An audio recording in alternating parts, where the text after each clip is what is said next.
પાટણ મામલતદાર કચેરી ખાતે ration card ધારકોને પોતાના નામ કમી તેમજ અન્ય કામ માટે 2 દિવસથી ધરમ ધક્કા ખાવા પડી રહ્યા છે।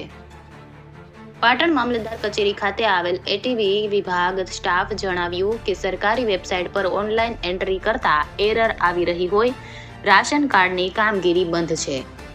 પાટણ મામલતદાર કચેરી ખાતે શહેરના અને દૂર ગામડામાંથી આવેલ રાશન કાર્ડ ધારકોને 2 દિવસથી ધક્કા ખાવા પડી રહ્યા છે।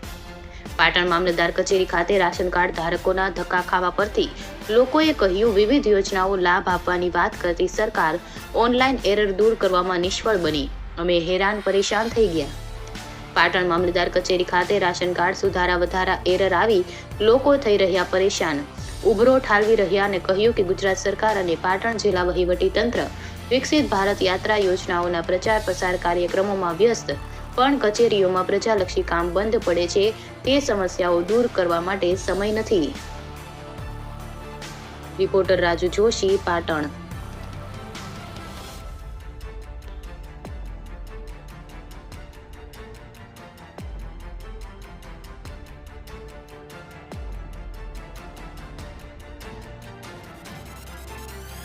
એ દિવસથી રેશન કાર્ડ માટે આવીએ છીએ। આધાર કાર્ડનો કોઈ રેશન કાર્ડનો કોઈ તપાસ પડતો નથી।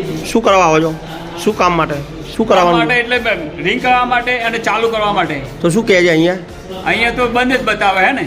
કેટલા દિવસથી આવો? 2 દિવસથી। અચ્છા, ક્યાંથી આવો તમે? દિયોદડા। ઓકે, શું નામ આપનું કાકા? પટણી જીતેન્દ્રભાઈ અર્જનભાઈ।